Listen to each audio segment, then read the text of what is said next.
वो लगभग ये मान के चल रहे थे कि अगर ईरान ने सऊदी, ये समझौता नहीं होता सीज फायर, और अगर ईरान ने हमला कर दिया सऊदी अरब पर, तो हमारे पास कोई चॉइस नहीं है कि हम ईरान के ऊपर हमला करें सऊदी अरब के बचाव में।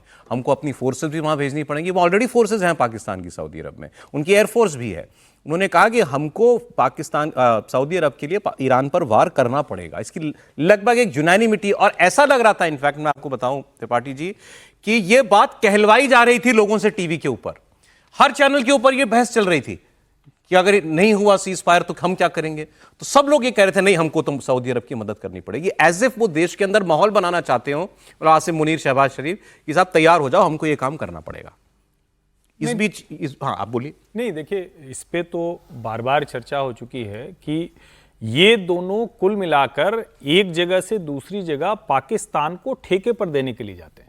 इसको ऐसे समझिए ना कि पूरी आवाम को, अपने लोगों को ठेके पर देने जाते हैं। फिर वो कभी गाजा में अपने सैनिकों की बात करते हैं, कभी सऊदी के साथ डिफेंस पैक्ट करते हैं। तो कुल मिलाकर स्थिति वही है। लेकिन इस सब के बावजूद क्या दुनिया की एजेंसी इस आतंकी मुल्क को, जिसके पास एक कर्ज से दूसरा कर्ज चुका रहा है, और जो अभी अमिताभ जी ने कहा, तो इसको यूं भी समझिए ना, जब पाकिस्तान की ये क्राइसिस हो गई तो क्या पाकिस्तान कंट्री के तौर पर लीमन ब्रदर्स क्राइसिस की तरफ बढ़ रहा है? इसमें पैकेजिंग पे रीपैकेजिंग होती है, यानी पहले 10% पे हुआ, फिर जब और उसको कर दिया तो 20% पे हुआ, तो एक समय में वो वायबल रह ही नहीं जाएगा।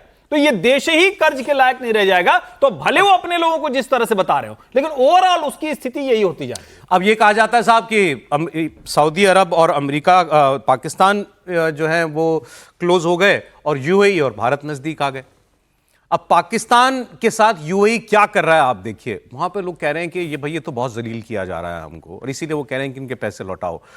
सिर्फ पैसे लौटाने की बात नहीं है, अब ये कंफर्म हो गया है कि यूएई पाकिस्तानियों को यूएई से डिपोर्ट कर रहा है।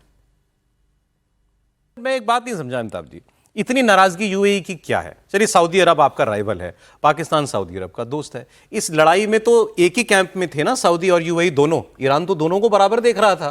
फिर इतनी क्या नाराजगी है कि पैसे भी मांगे और अब उसके लोग भी डिपोर्ट करें?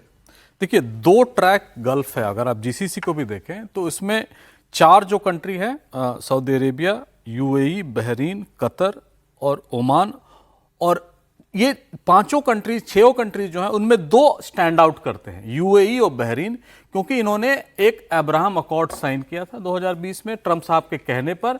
और इनको सऊदी अरेबिया बहुत काइंडली नहीं देखता है, पाकिस्तान भी बहुत अच्छे तरीके से इन्होंने इजराइल को एक्सेप्ट कर लिया। इजराइल को एक्सेप्ट किया, फॉरेन रिलेशन एस्टेब्लिश किए, वहां से आना जाना वहां के टूरिस्ट का शुरू हो गया। तो ये जो व्यवस्था उस समय थी वो फिर वापस आने लगी है।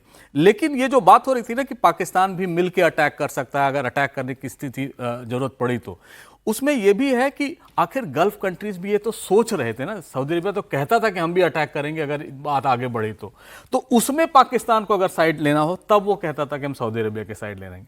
लेकिन इस समय जो व्यवस्था बनी है उस समय एक ब्रॉडर क्वेश्चन ये भी होगा, क्या ईरान इतना पावरफुल दोबारा हो पाएगा कि इन पर फिर अटैक करे, या अगर अटैक नहीं भी करे तो इनके जितने भी अमेरिकन सिक्योरिटी इंटरेस्ट हैं इन 6 कंट्री में, उनको क्या वो रिटेन करना चाहेंगे? क्योंकि हम उनको बचाने में सक्सेसफुल नहीं रहे। वो तो शर्तों में है ईरान की कि इनको हटना पड़ेगा।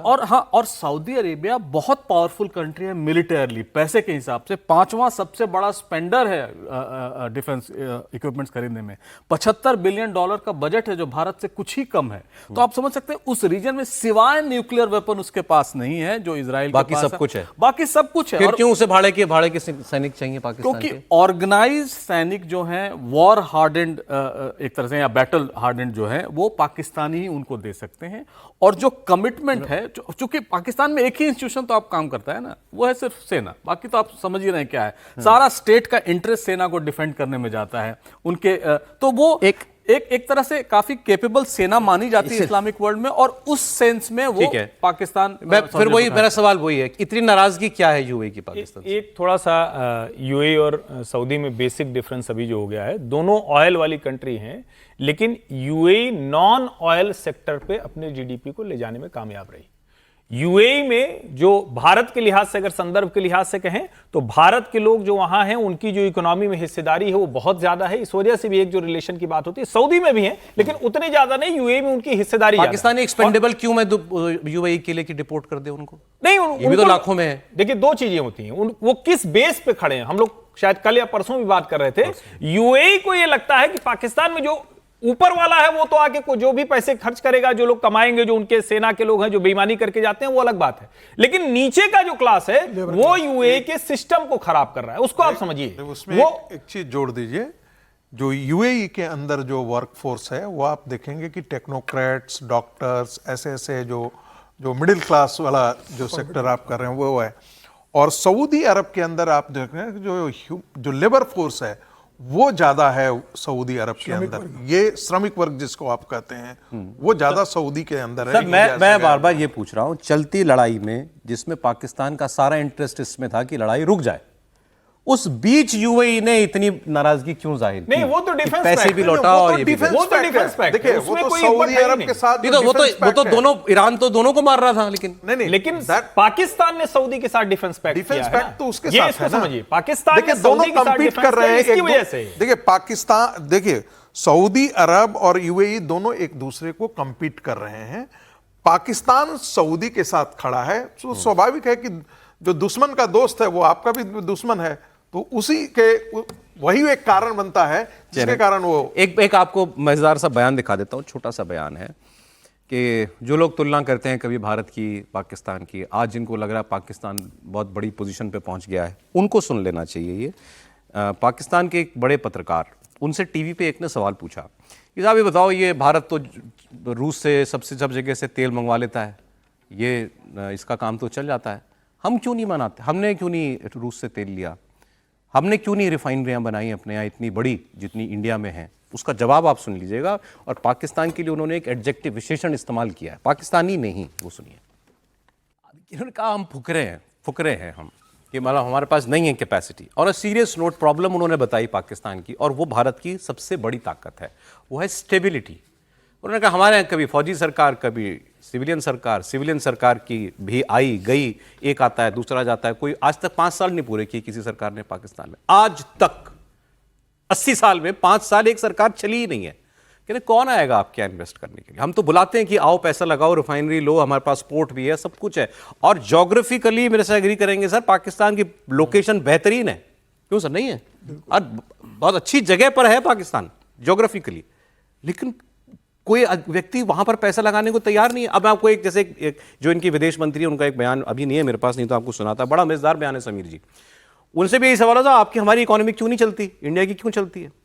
उन्हें मैं आपको बताता हूं, इमरान खान आपका प्राइम मिनिस्टर था, एज प्राइम मिनिस्टर वो दुनिया में जिस भी कोने में जाता था वहां जाके कहता था हमारे यहां सब चोर हैं, हमारे यहाँ पैसा लगाओगे सब खा जाएंगे। उन्होंने पाकिस्तान को बर्बाद कर दिया। वो तो बताता था कि हमारे यहाँ 30-40 हजार आतंकवादी भी हैं। हाँ ये भी, और हमारे आतंकवादी, बोले कौन आएगा इन्वेस्ट करने तुम्हारे यहाँ, अगर प्राइम मिनिस्टर जाके ये सारी बातें बोलेगा, मगर वो सच ही था। देखिए पाकिस्तान जब बना तो पाकिस्तान अपराध, आतंकवाद के राह पर चल गया और उसी रास्ते पर तेजी से चलता गया। पाकिस्तान ने सोचा नहीं कि भाई दुनिया में हमें आगे बढ़ना है, लोगों को रोजगार देना है, कुछ साइंटिफिक डेवलपमेंट करना है, देश का कुछ विकास करना है। और जिस तरीके से वहाँ लोकतंत्र खत्म हुआ है, लोकतांत्रिक प्रणाली जरूर भारत जैसी उन्होंने अपने एक्सेप्ट की, लेकिन वहाँ किस तरीके से खत्म हुआ, किस तरीके से सेना ने कब्जा किया, पूरी तरीके से अब सेना के हाथ में जिस तरीके से पाकिस्तान है, और वहाँ के जो हुक्मरान सत्ता में लोकतंत्र से चुनकर आए उन्होंने भी देश के साथ क्या किया, सेना ने जो किया तो किया, बाकी जितने लोग आए सब करप्ट निकले, किसी भी ने देश की सेवा के लिए क्या किया। तो मुझे लग रहा है कि पाकिस्तान अब अभिशप्त है इस तरह के अपने राजनेताओं के लिए, इस देश के लिए, उसकी बर्बादी निश्चित है, उसका दिवालिया निकलना निश्चित है। पाकिस्तान सीधे सुधरेगा और विकास की राह पे चलेगा, इसकी संभावना लगभग खत्म हो चुकी है। सर लेकिन एक बात आखिर में एक जवाब दे दीजिए, जहां तक स्टेबिलिटी का सवाल है, जब ये इनके यहाँ मार्शल लॉ लगता है, 10 साल के लिए भी इनके यहाँ डिक्टेटर हुए हैं आर्मी वाले, तब तो स्टेबिलिटी भी है, सारी पावर आपके हाथ में है, तब भी पाकिस्तान क्यों नहीं ग्रो किया? देखिए पाकिस्तान में अभी भी जमींदारी पूरी तरह है। वहाँ जितने बड़े बड़े जमींदार हैं, जैसे जरदारी साहब सिंध के सबसे बड़े जमींदार हैं, उनके दादाजी का स्विस बैंक में अकाउंट था।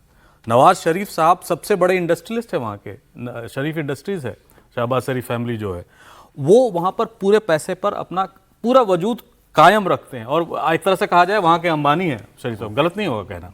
और वो कॉन्सेंट्रेशन ऑफ वेल्थ जो है, और उसके बाद आर्मी वाले एलिट आ गए हैं जो प्रॉपर्टी पर, जो शेयर्स पर, और जो अंडर इनवॉइसिंग, जो पिछले बार भी मैं कह रहा था कि वो एक्सपोर्ट को क्या करते हैं, इंपोर्ट को कम दिखाते हैं, टैक्स कम देना पड़ेगा, और जो ब्लैक मनी होगा वो वही अमेरिका के क्रिप्टो करेंसी में, ट्रंप के क्रिप्टो करेंसी कंपनी में जाएगा, वो वहां इन्वेस्ट करेंगे। तो ये सारा जो है ना वो स्टेज मैनेज है। और ये भी है ना कि आप ये देखिए, जहां प्राइम मिनिस्टर वहां हटाया जाता है, या जो भी होता है, या तो वो जेल में होता है, या रियाद में, दुबई में, लंदन में होता है। तो ऐसी व्यवस्था में कौन सा इन्वेस्ट करना चाहेगा? ठीक कहा सेठी ने, फुकरे ही हैं ये। बिल्कुल फुकरे ही है, वो एफ वर्ड सही उन्होंने यूज कहा है यहाँ। बहुत